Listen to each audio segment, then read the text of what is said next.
Para voltar a falar sobre o aeroporto de Teresina, daqui a pouquinho o deputado Jesus Rodrigues, já aqui com a gente, no nosso programa, que vem falar sobre vários assuntos, inclusive secos, assuntos que estão em pauta hoje. No momento. Microdestilarias. Wilson, ele tem aqui o Francisco Ramos, da Vila Operária, ele pergunta em que tempo começaram as ocupações familiares na região do aeroporto e em que governo? Você lembra disso aí, Wilson? Quando é que aquela área toda foi ocupada, né? A partir do momento em que o aeroporto começou a se instalar, porque o aeroporto tem gente ali antiga. Tem. E depois houve a construção, não me lembro agora em qual governo, mas houve a construção do conjunto Itaperu. Certo. Né? Que em situação normal não poderia absolutamente ter sido construído aonde ele foi realmente construído. Certo. Agora, aeroporto é um fator interessante. Hoje, quando nós dizemos que para se construir um novo aeroporto, nós precisamos de um sítio de pelo menos 500 hectares. 500 hectares. É exatamente para que a gente possa preservar. Ali tem quantos hectares, Wilson? Tem 11 mil metros quadrados, o que está em torno de 11 hectares. 11 hectares. Não, 11 mil não. 11 hectares. 11 hectares. Isso. Eu perguntei agora há pouco sobre o dinheiro que a Infraero tem para esta ampliação. O que é que tem de garantido para ampliar o aeroporto de Teresina, Wilson? Olha, até o dia 20 de dezembro de 2011, nós tínhamos 170 milhões de reais. Já empenhado. No nosso orçamento. Daí gerou uma discussão em que as pessoas entravam no orçamento geral da União e não viam recurso destinado para esse empreendimento. Mas, na realidade, eram recursos da própria Infraero, o que fazia com que isso não fosse visto no orçamento geral da União. Certo. Bom, desse momento ele passa por uma reavaliação, porque nós precisamos ter uma definição por parte da Prefeitura do que realmente Então, hoje, esses 170 milhões não é mais uma garantia para a ampliação do aeroporto, Não é mais uma garantia. E o que é que tem hoje, garantido hoje?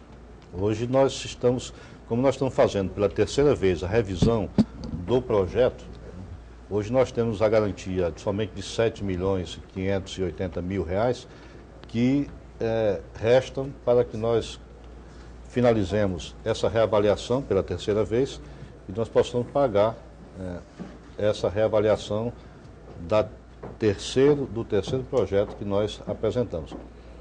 Mas isso não impede que o recurso, porque o orçamento da Infraero ele permite que isso retorne e a gente possa. Só que neste ano, efetivamente, nós não vamos conseguir fazer, eu acho que absolutamente nada.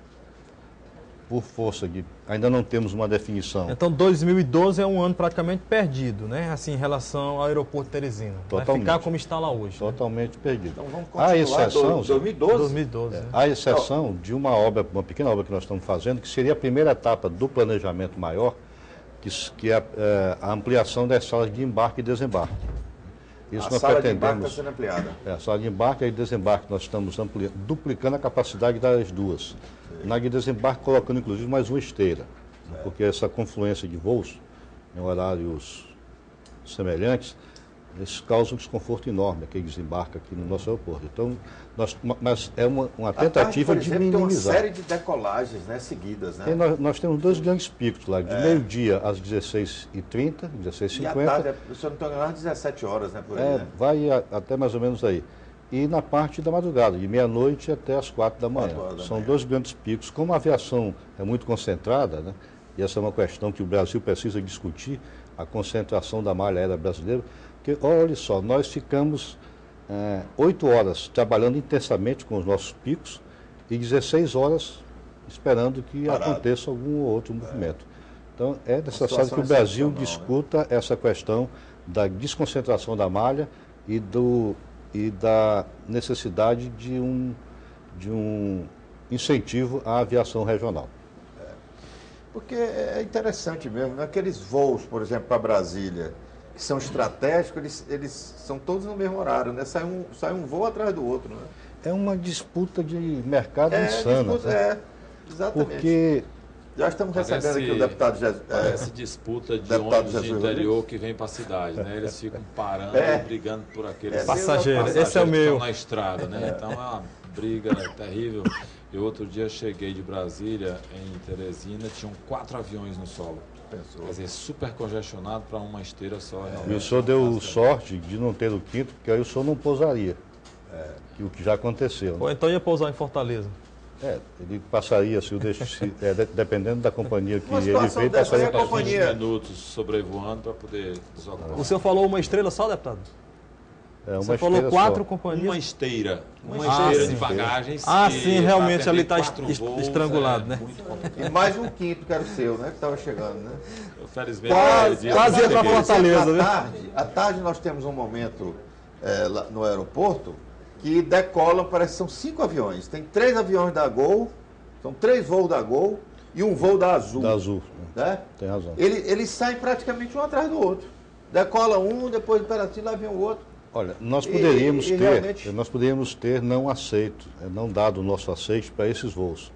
Mas nós optamos por sermos criticados e tentarmos trabalhar pela melhoria da infraestrutura, tendo voo do que não tendo. Sabíamos que a crítica viria, porque o desconforto é evidente, ele é material. Né? Então nós aprovamos esses voos, por força dessa concentração, em horários semelhantes, mas optamos por ter o voo, porque isso permitiria que o nosso usuário tivesse... Nós ficamos praticamente 10 anos sem um voo para São Luís. Então, quando a Azul veio, olha só, quando a Azul veio... Esse voo da Azul à tarde é para São Luís, né? Para São Luís, né? São Luís e depois tem algumas... Aí ele retorna fazendo Fortaleza, Escala, Recife, e aí dali você sai para outras conexões até chegar em Campinas, Salvador, Campinas.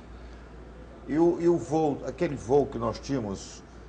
para Manaus, que era Teresina, Belém, Manaus. Esse não tem mais, né? Não, esse foi da antiga VASP. Para chegar em Manaus era tem que fazer uma volta, né? É da VASP. Você fazia Manaus, Belém, São Luís, Teresina, Fortaleza, Recife, e lá saía para e o vice-versa. Hoje, pelo que eu compreendo, nós estamos aqui, à exceção de Fortaleza e São Luís, nós temos que ir para Brasília. Porque se for para Natal, tem que ir a Brasília para ir a Natal. Se for João Pessoa, tem que ir a Brasília. Natal, porque nem Recife, se eu não me engano, nós não temos direto Teresina-Recife. Já tivemos, mas hoje tem que ir a Brasília para voltar. E aí é uma viagem enorme, né? Ou o senhor vai a Fortaleza, né?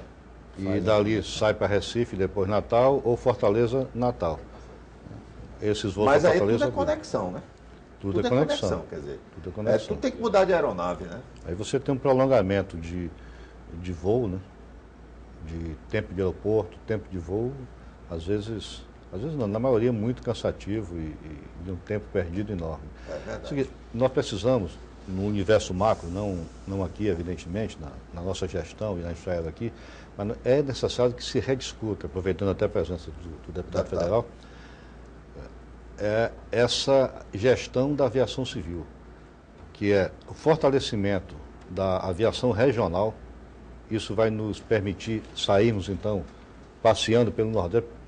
Do Sul e Aracaju é uma confusão, é um desassossego, é um Campina Grande e nem pensar. João Pessoa, pelo amor de Deus. Então, o fortalecimento, fazendo com que essas grandes, que hoje é um duopólio, né?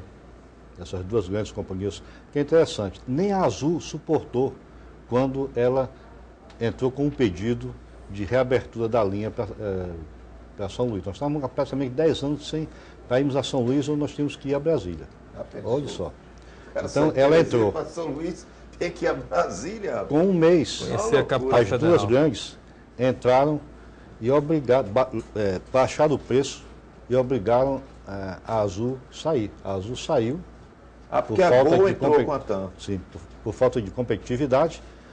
E depois, quando elas retomaram o patamar de mercado, que eles acreditam que seja, aí a Azul retornou.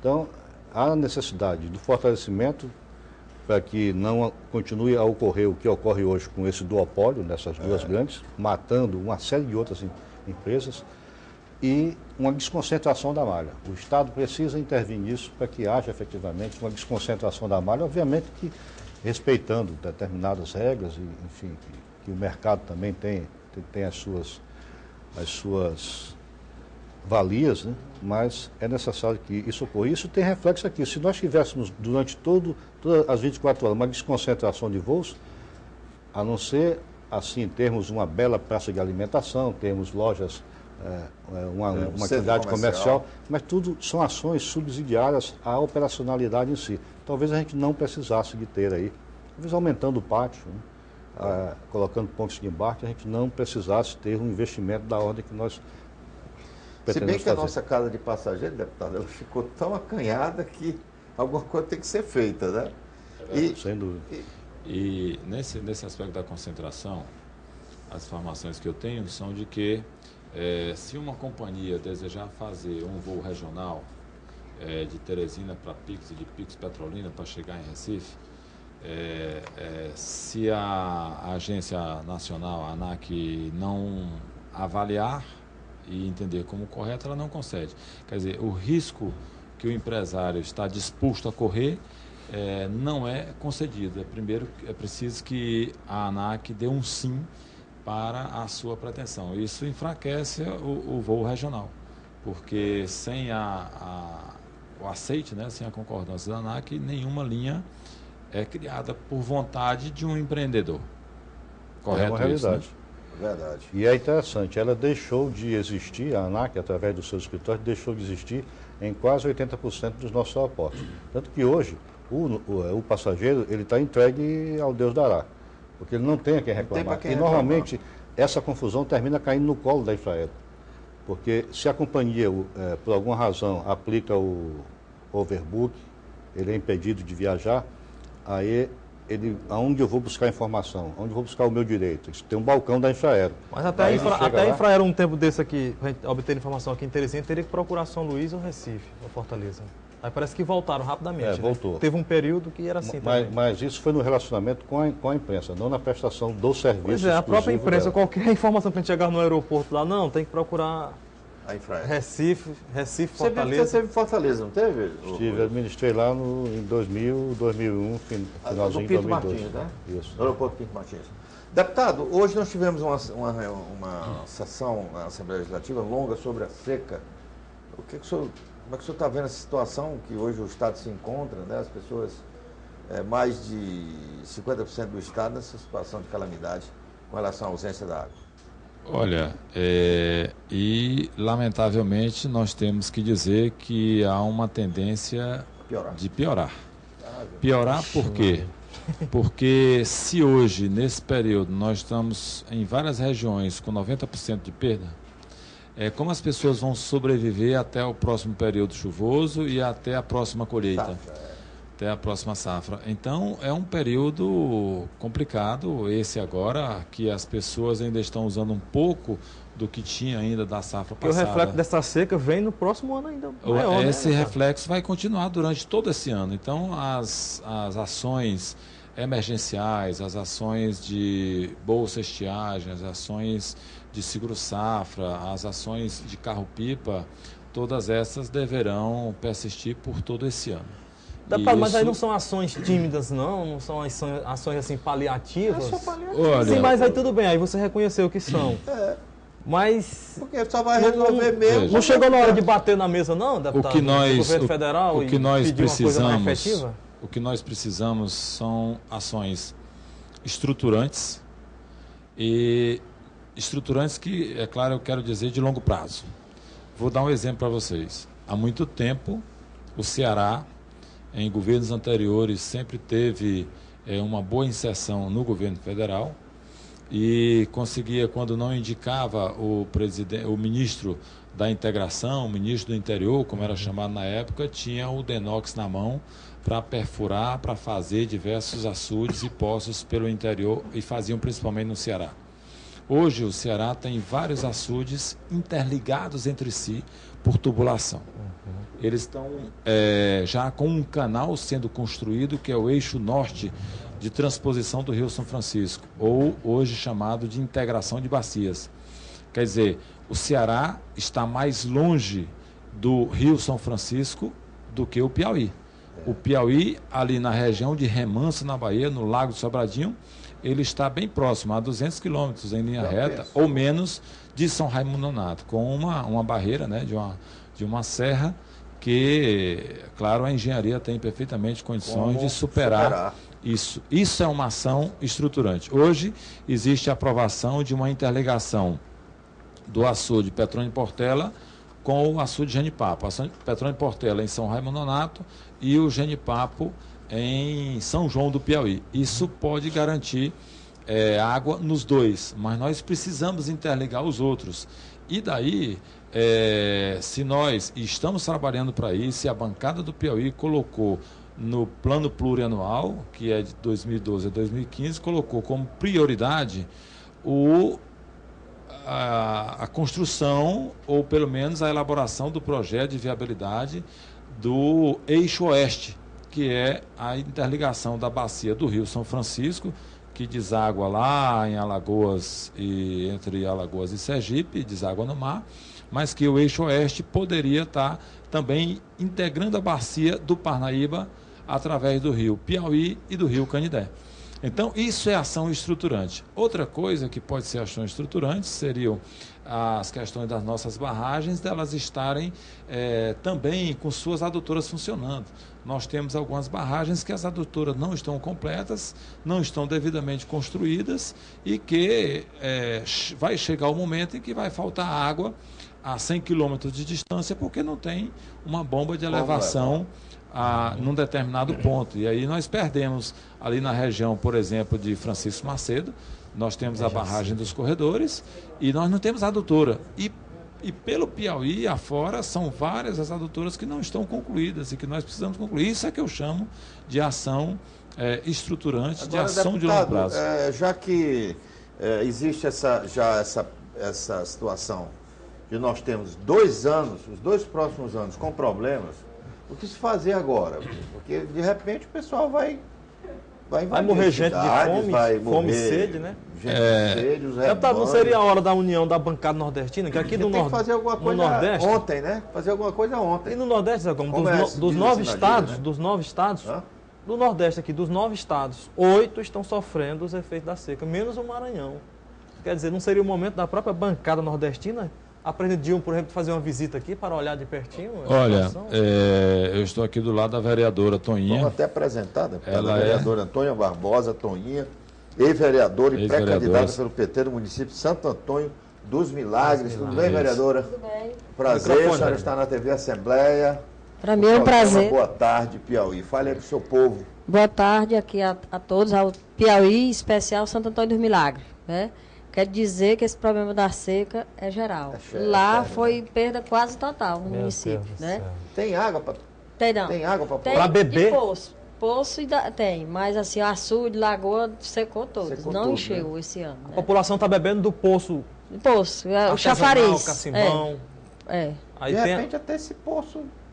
Pode chegar ao fim também, pode secar. Pode. É porque lá em cada comunidade tem um poço, né? Mas aí é para fazer tudo. Água dos animais, que lá secou, não tem. Seguinte, nós temos a água, Bartolomeu, nós não temos a captação dessa água, não temos o tratamento da água e não temos a distribuição da água. Então, não adianta. Exatamente. É isso que nós dizemos de ações estruturantes e que nós poderíamos ter. Como não temos, nós vamos ter que continuar apelando provisoriamente para ações emergenciais. O que é que eu chamo de emergencial? Nós temos que encontrar maneiras de reativar as linhas de carro-pipa que nós tínhamos para abastecimento das cisternas. Uma cidade como Santo Antônio dos Milagres, ela não tem, pelo menos eu não conheço que tenha cisternas, mas em outras regiões de semiárido tem cisterna, que não tem água e que não choveu. Então, os carros-pipa devem, pelo menos, encontrar maneira de abastecer essas cisternas para permitir o consumo, pelo menos o consumo humano. E isso vai persistir por todo esse ano, porque se não choveu bem nesse período agora, aí a estiagem vai ser maior ainda, de junho, julho e no BR-Obró. Então o carro-pipa, deputado, vai ser ainda um nosso companheiro por muito tempo, né? Infelizmente, será nosso companheiro por muito tempo e nós vamos ter que tratar muito bem, inclusive ampliar a sua abrangência, porque foi feito um trabalho de nós diminuirmos a nossa dependência com o carro-pipa, as barragens que foram construídas. Mas chega num determinado momento, como a obra não está completa, as adutoras não estão ainda devidamente instaladas, como atender de água essas pessoas com o carro-pipa. Tem muita gente que diz... Carro-pipa desde que eu sou menino, né? Eu também. A gente conhece, sabe essa história? Carro-pipa distribuindo. Carro-pipa, né? Tem gente que... O deputado falou de uma malha de carro-pipa, né, deputado? Uma malha de carro-pipa. Precisamos ampliar isso para que as pessoas não morram de sede. Nós tivemos seca há algum tempo atrás no extremo sul do Brasil, lá no Rio Grande do Sul. Para lá nós tivemos que providenciar, inclusive, ração animal, grãos para alimentação animal. E nós vamos ter que tratar disso aqui também.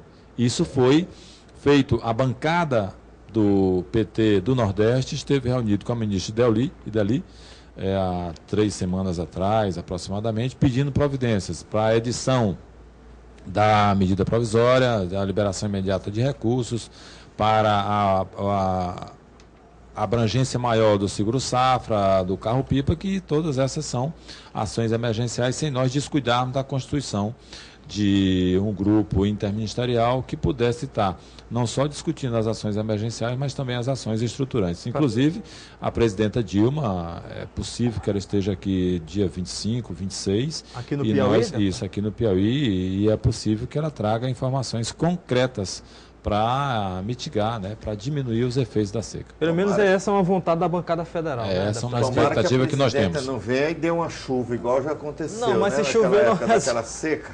Dá aquela ideia, né? Uma seca anterior aí, até um pouco de folclore, né? Que veio, parece, com o presidente aqui do Denox. Caiu um toró. Deu uma chuva, meu amigo, que matou aí, sapo. Aí o presidente, rapaz, quem foi que falou que aqui tem seca?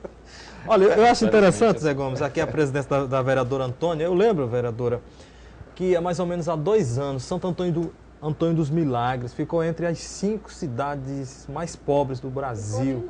Continua ainda pobre. Pode usar o microfone, vereadora. Continua ainda entre os mais pobres. Não é isso? O PIB menor do Brasil, acho que isso. Lá. Por que é? Por que é que ela não consegue evoluir? Porque lá não tem geração de renda, né, de emprego e renda. Lá o pessoal, quem é funcionário público da prefeitura recebe. Ou é aposentado ou Bolsa Família. Só são essas 3 fontes de renda que existem. Ou é empregado da prefeitura, ou é aposentado ou Bolsa Família.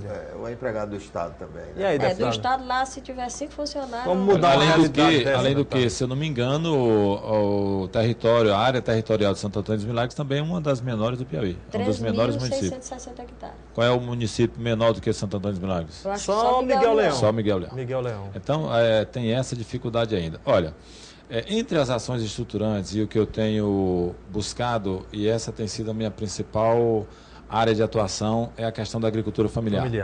Nós temos que hoje são 16 milhões de pessoas vivendo abaixo da linha da pobreza no Brasil. Dessas, aproximadamente 2/3, 66% delas estão no Nordeste.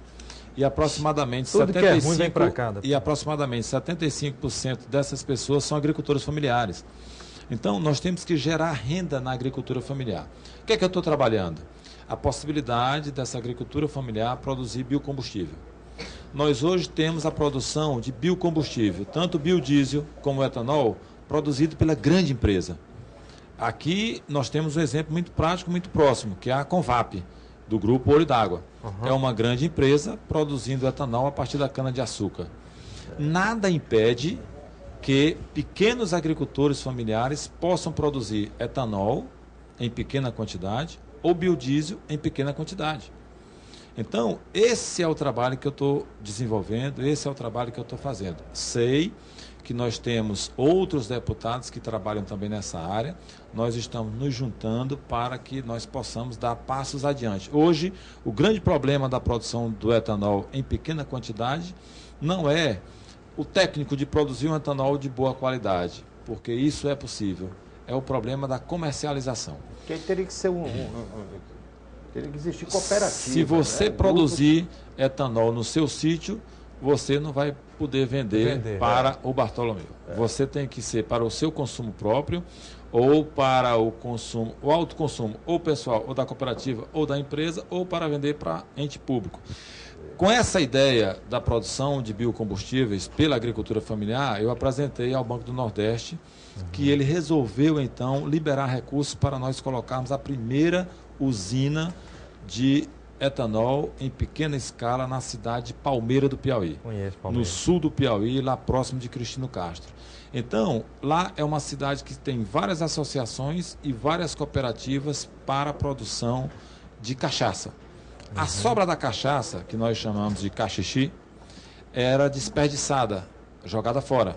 Então, este equipamento de produção de etanol vai ser concedido pelo Banco do Nordeste e nós estaremos lá para consumo desta cooperativa, desta associação. Só para lhe dar um exemplo de que isso é fato e é concreto, a Mangueira, que é aqui na cidade de Castelo do Piauí, uma das grandes indústrias de produção de cachaça do Piauí, do Nordeste, eles têm lá, na unidade de Castelo, uma produção de etanol, a partir da sobra da cachaça.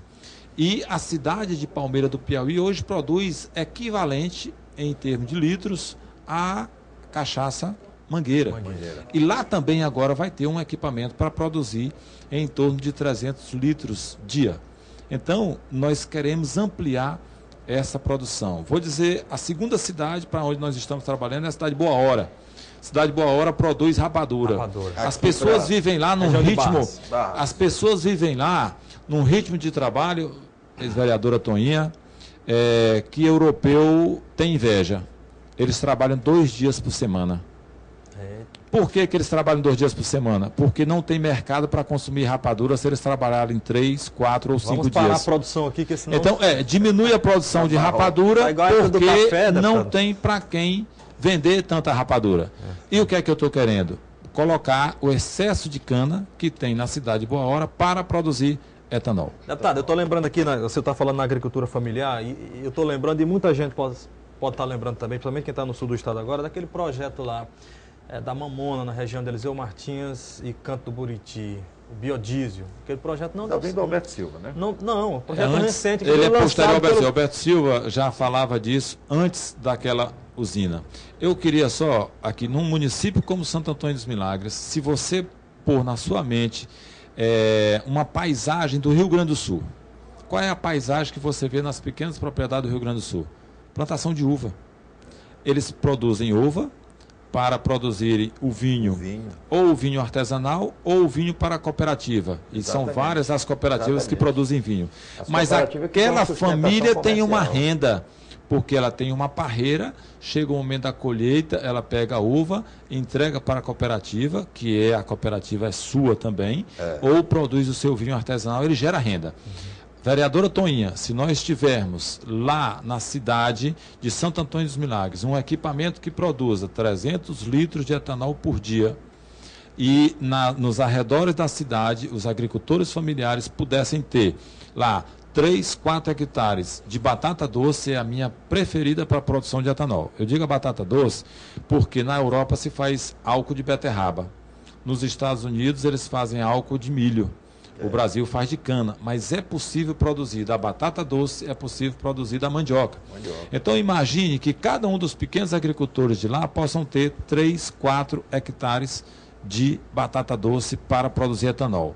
Vão produzir etanol que a cidade de Santo Antônio dos Milagres não será capaz de consumir, porque lá, como é uma cidade pequena, se tiver um fornecimento de 300 litros por dia, em uma semana dá 2.100 litros, vai sobrar. Mas aí ela vende. Ela vende para São Gonçalo, vende ali para a cidade de Hugo Napoleão, vende para Angical, vende para Água Branca, uma sobra. Então, o grande nó hoje da produção do etanol em pequena quantidade não é a qualidade do etanol. É o gargalo da venda. A lei não permite a venda. E é isso que nós queremos mudar. A comercialização. Né? Exatamente. Em relação a Mamona, lá na região de Canto do Buriti, que não deu certo em Eliseu Martins. Eu comecei a estudar esse assunto do biocombustível pela mamona. Aquela febre da mamona. O presidente Lula, inclusive, veio e eu aqui. Comecei a estudar aquele assunto da mamona. E eu percebi que aquele negócio não ia dar certo. Primeiro, não existia variedade de mamona conhecidas no mercado que pudessem gerar uma quantidade de óleo suficiente. A quantidade de óleo por hectare, a produção de mamona por hectare era insuficiente. No caso daquela empresa, quando seria aconselhável do ponto de vista dos tratos culturais, associar uma fileira de mamona para uma fileira de feijão, a empresa não aceitou misturar o que estava reservado para a agricultura familiar com o que era da agricultura comercial, que era a mamona. Quer dizer, então, associando o feijão com a mamona, nós poderíamos ter 3 toneladas por hectare. E somente a mamona nós tínhamos 1.700. 1.700 quilos ano por hectare não sustenta comercialmente nenhum empreendimento. Então, aí já começou um problema. Se nós hoje estamos buscando uma oleaginosa para a produção de biodiesel, nós estamos hoje, no que diz respeito ao biodiesel, como estávamos em 1973 para o álcool, o etanol. Nós começamos a estudar o álcool em 1973, 75, na primeira crise do petróleo. Na crise dos países então, árabes, quanto nós avançamos na produção de etanol com pesquisas? Então, ainda temos muito que avançar na produção do biodiesel em pesquisas. O que hoje tem dominante na área da produção do biodiesel é a soja. A soja é alimento. Tem o biodiesel e ainda sobra o farelo. Mas outras culturas, outras oleaginosas, nós devemos estar incentivando para então nós termos uma viabilidade comercial. Isso são geradores de etanol, são matéria-prima para o etanol. Exatamente.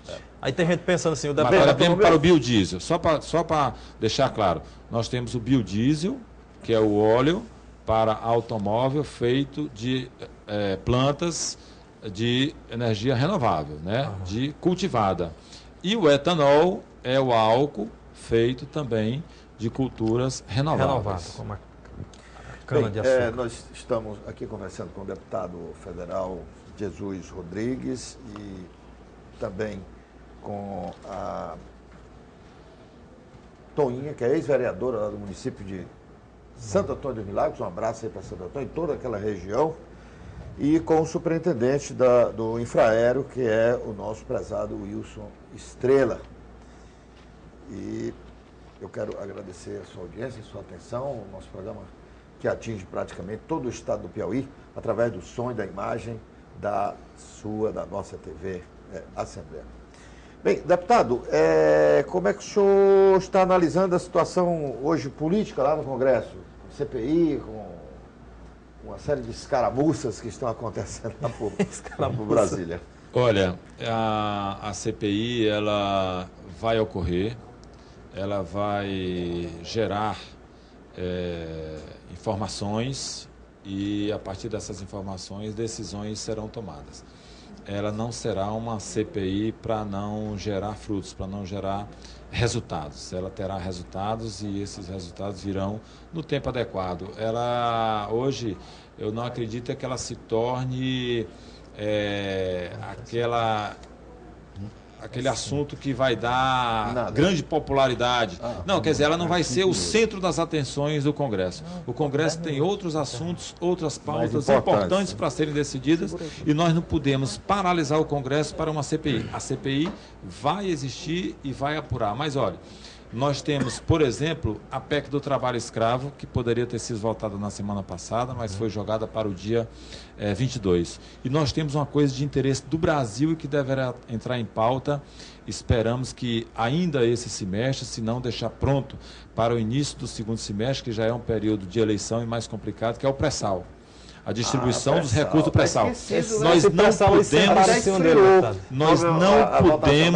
Nós não podemos deixar de trabalhar o pré-sal por conta de CPI. 2 estados venceram o resto do Brasil, deputado?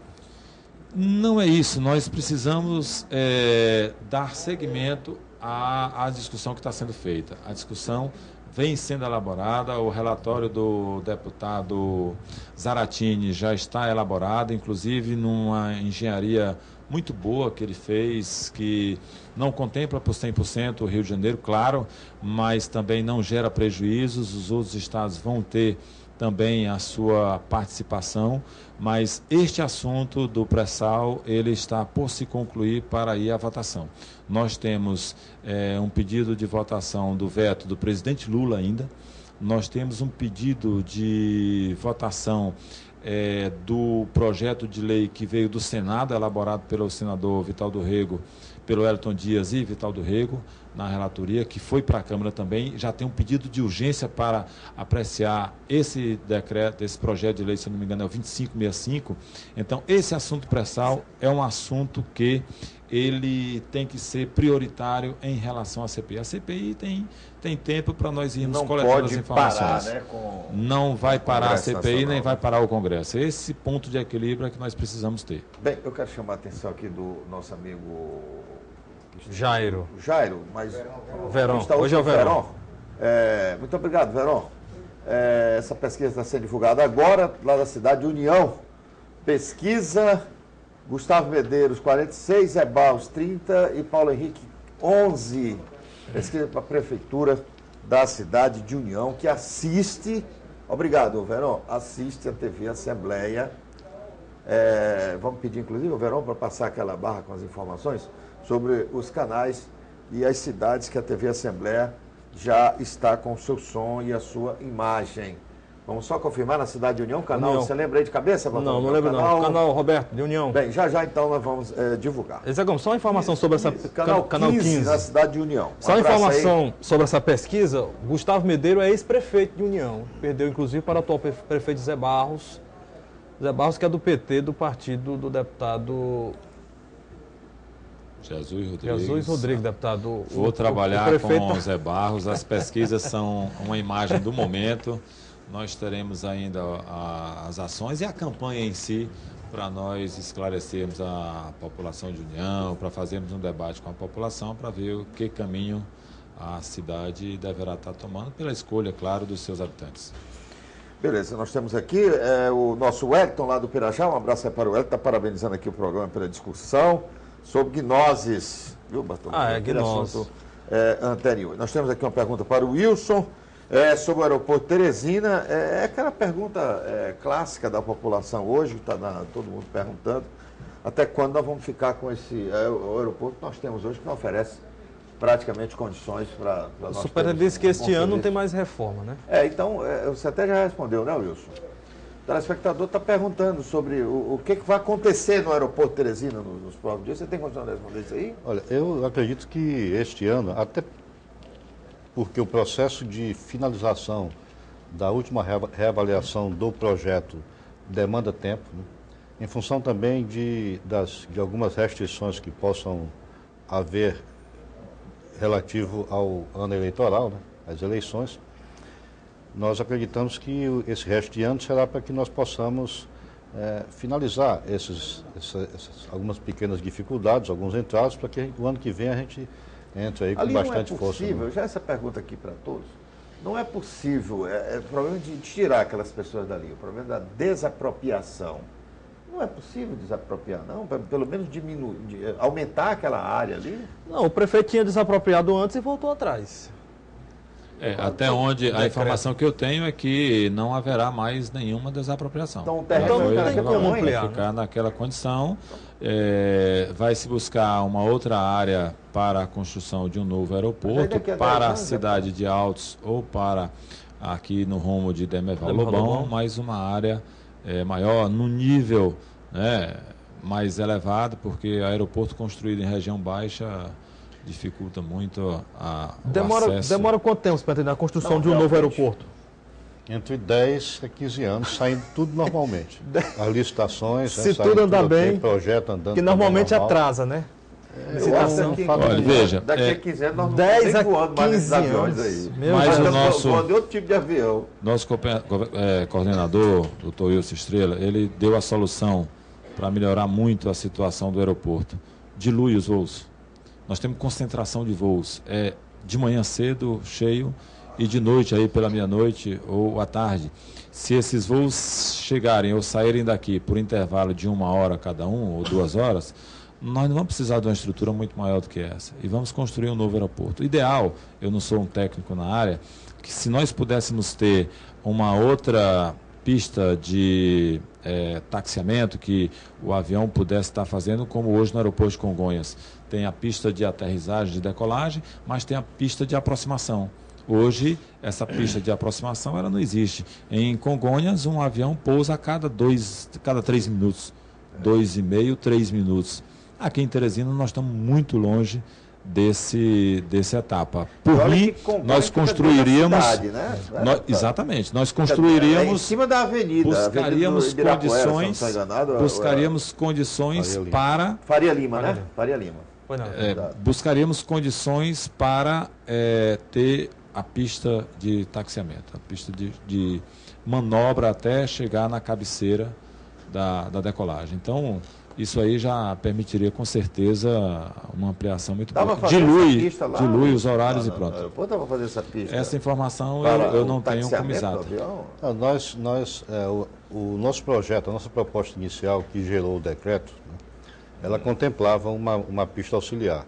Só que para isso nós teríamos que tirar, que desapropriar, e daí o decreto contemplava também essa área, desde aquelas primeiras casas, quando o senhor sai do leito que são coladas no muro do aeroporto. Isso. Quando o senhor sai do leito da Centenário, na direção do Puti Velha, até aquela volta do Tucum, ali próximo ao Itapiru. Então, com a pista auxiliar, todas essas casas teriam que sair.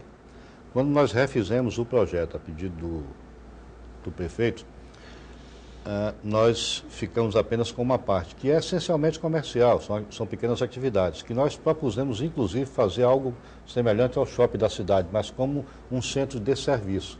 O sujeito que tem lá a sua borracharia, tem a sua oficina mecânica, eles seriam contemplados com espaços... né? Em outro local, né? No nosso sítio, né? No próprio sítio. Mas saindo do leito da Centenário, local, que permitisse que houvesse a interligação do terminal com a cidade. Então, aí nós retiramos essa pista, né, essa pista auxiliar do projeto inicial, e a fim de reduzirmos o impacto nas desapropriações. Eu acho assim, as pessoas que moram ali, elas têm muito interesse em permanecer, porque tem um barulho... Interesse. Tem toda aquela questão nostálgica também, que não quer sair. Olha, tem um barulho, tem o ruído do avião, tem um perigo, né? De repente... Meu sogro morou ali naquele aeroporto e eu convivi com eles ali há muito tempo. Quem mora na lateral do aeroporto não tem nenhum problema. O barulho é pequeno. O problema é cabeceira, porque decola ou pousa, e ali o barulho de chegada do avião realmente é grande. De subida do avião realmente é grande. É capaz de incomodar mais uma pessoa que mora aqui na altura do cemitério São José do que quem mora colado no muro do aeroporto, na altura do meio da pista ali. Ali não incomoda muito. É perigoso também, né? De repente falta freio ali no avião. Então, só para a gente resumir aqui, tá acabando o programa, é o seguinte: a reforma do aeroporto não sai esse ano, não é isso, presidente? Eu não fecho a questão. Mas nós estamos em maio, né, deputado? Em função, e estamos em maio, temos aí as eleições. Né?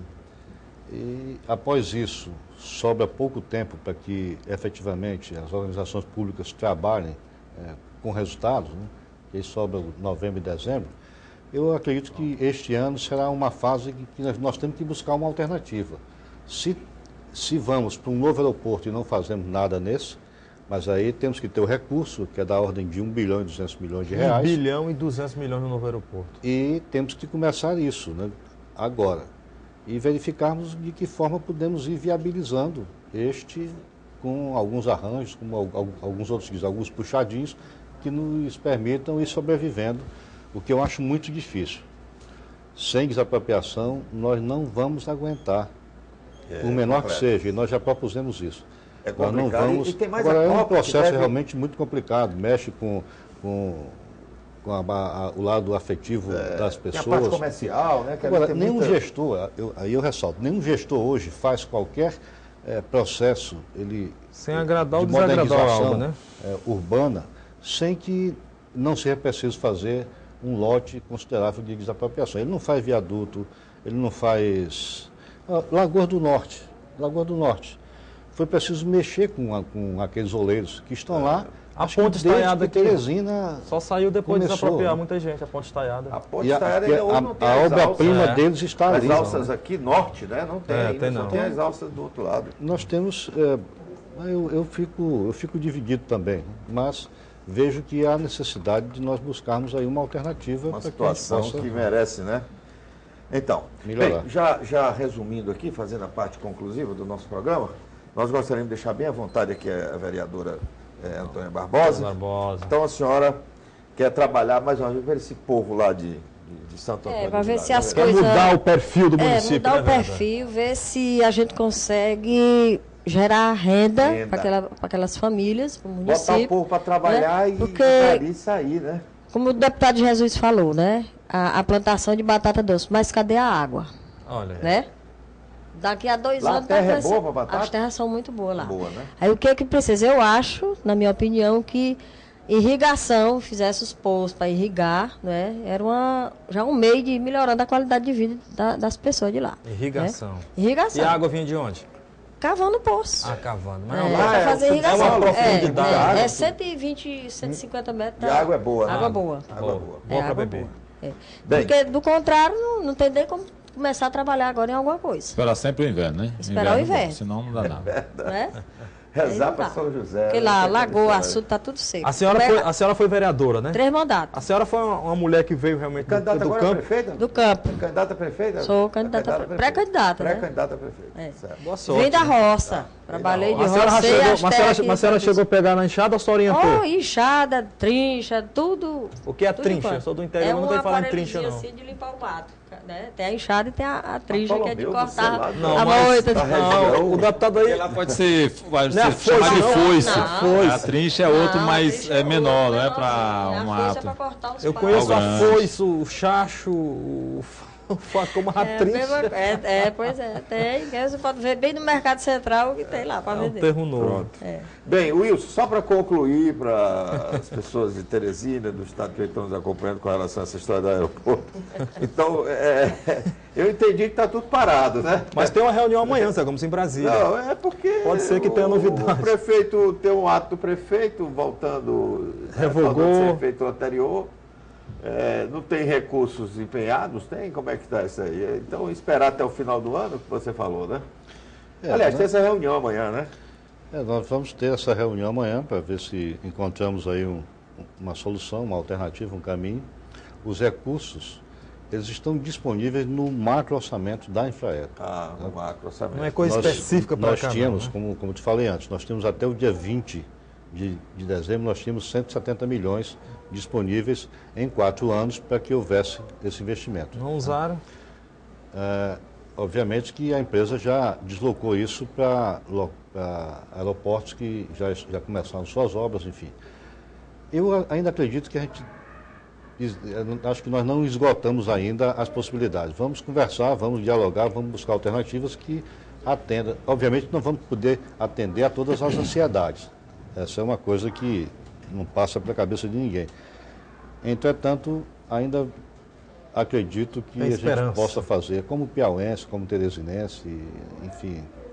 Acho que nós merecemos algo bem melhor do que hoje existe. Que o que está hoje. Um aeroporto digno, né?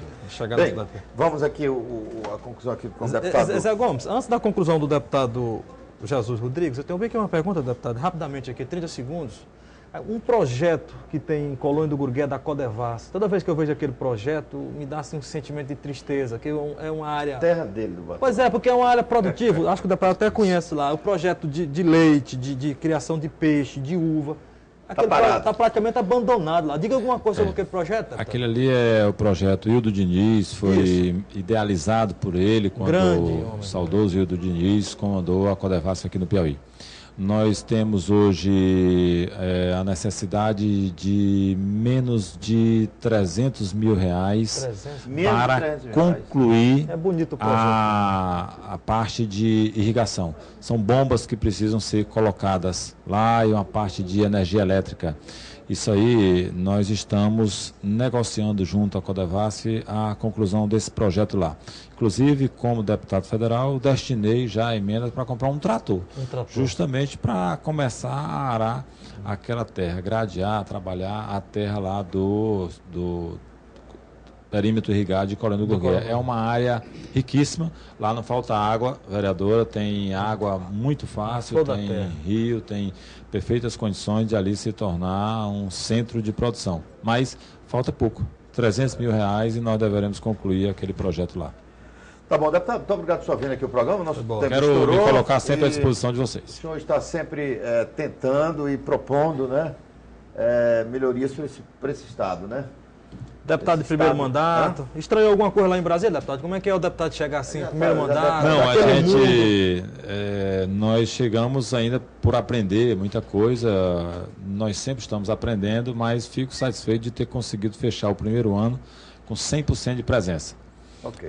Participei, foram só 13 deputados que no final de 2011 conseguiram estar presentes em 100% das sessões. Parabéns, este ano também estou mantendo essa faixa, tenho apresentado projetos, requerimentos. Nada, né? Não andei perto, precisei de alguns compromissos, mas fui em São Paulo, voltei, vim em Teresina, voltei e tenho conseguido manter esse ritmo de presença, de apresentação de projetos e de trabalhos pelo Piauí. Nós temos também não só a apresentação de projeto de lei, mas visitas a ministérios. Nós tivemos na semana passada com o ministro da Educação, Aloysio Mercadante, tivemos com o presidente da EBSE, da Empresa Brasileira de Serviço Hospitalar, nós tivemos semana anterior, 2 semanas atrás, com o ministro dos Transportes sobre a questão da duplicação da BR-316. É isso que nós estamos pedindo. Nós vamos pedir a celeridade nesse processo. Para esta semana, nós deveremos ter uma reunião com a ministra do Planejamento, a Belchior, para que nós possamos negociar a celeridade, a liberação da realização desse concurso, para que nós possamos colocar esse hospital universitário do Piauí para funcionar. Finalmente. Tá bom, muito obrigado. Muito obrigado ao deputado, muito obrigado à dona Toninha, muito obrigado ao Wilson, e muito obrigado a você que está nos assistindo. Eu quero só lembrar o deputado aqui rapidamente que você já pode assistir o programa Boa Tarde Piauí lá em Brasília, através do site da TV Assembleia e lá da nossa televisão via internet, né? Essa televisão não. É só entrar no site da TV Assembleia e sintonizar. Até no plenário lá já em Brasília, pode. Lá em Brasília dá para você assistir. Né? Bem, para você, até amanhã. Muito obrigado pela sua atenção. Na sequência tem o Alep Notícias. Daqui a pouquinho. Valeu!